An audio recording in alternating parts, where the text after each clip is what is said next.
কার কার বাড়ি আম গাছ আছে? আমার বাড়িতে একটা ছোট্ট কলফের আম গাছ আছে। তুফানে অনেকগুলো আম ফেলাই দিচ্ছে, অনেকগুলো। তার মধ্যে এগুলো ভাবলাম যে একটা ভিডিও তো করা যায়, কি করা যায় এগুলো দিয়ে। অনেকের বাড়িতে আম গাছ আছে, সে আম গাছের আমগুলো দিয়ে কি করবে, নষ্ট হয়ে যাবে। এগুলো হয়তো সলি করতে হবে, নাহলে কিছু করবে, নাহলে ফেলে দিতে হবে।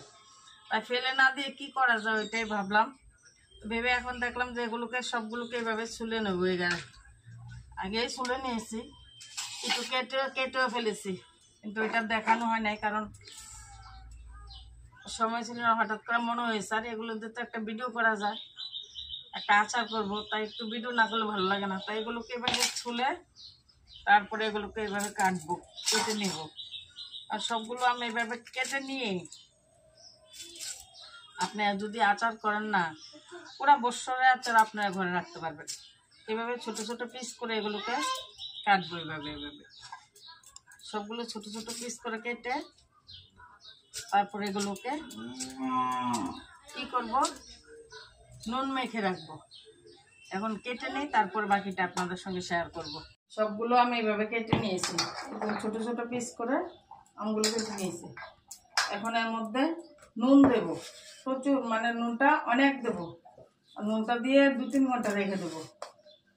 এরকমভাবে নুনটা মেখে, বেশি করে নুন মেখে, কারণ নুনটা দিলে কয়টা মানে নুনটা হবে না কিন্তু এগুলো, কারণ এগুলোর মধ্যে যে কষটা থাকে কিংবা বেশি যে টকটা থাকে ওইটা বেরিয়ে যাবে। তারপরে এগুলো গুড় তো অনেক প্রচুর লাগবে না হলে, তার জন্য নুনটা দিয়ে মেখে রাখবো। তাই হালকা হলুদ দেবো, দিলে কালারটা সুন্দর হবে আচারের।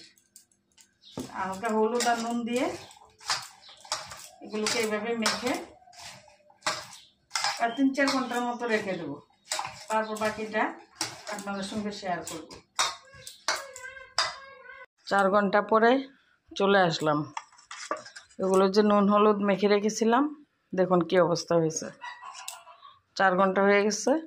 ওই দেখুন এর থেকে যে জলগুলা বেরিয়েছে, যেগুলো টক জল কষ এগুলো বেরিয়েছে। এখন এগুলোকে কড়াইতে একটু ভেজে নেব হালকা। কড়াইটা গরম করে নিয়েছি, এখন হালকা তেল দেবো একটু, কারণ এটা ভাজার উদ্দেশ্য হলো যেন আচারটা অনেক দিন থাকে, নষ্ট যাতে না হয়, সেই জন্য হালকা একটু ভেজে নেব।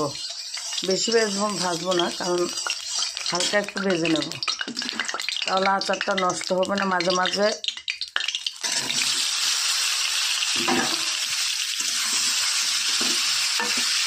মাঝে মাঝে রোদ্রতে দেবো আচার তৈরি হয়ে যাওয়ার পর। তাই একটু তেল দিয়ে হালকা নেড়ে চেড়ে হালকাভাবে একটু ভেজে নেব।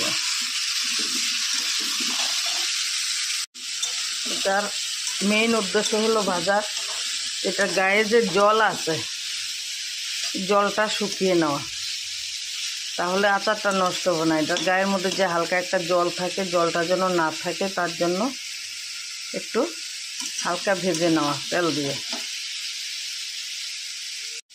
হালকা ভাজা হয়ে গেছে, এগুলোকে নামিয়ে নেব।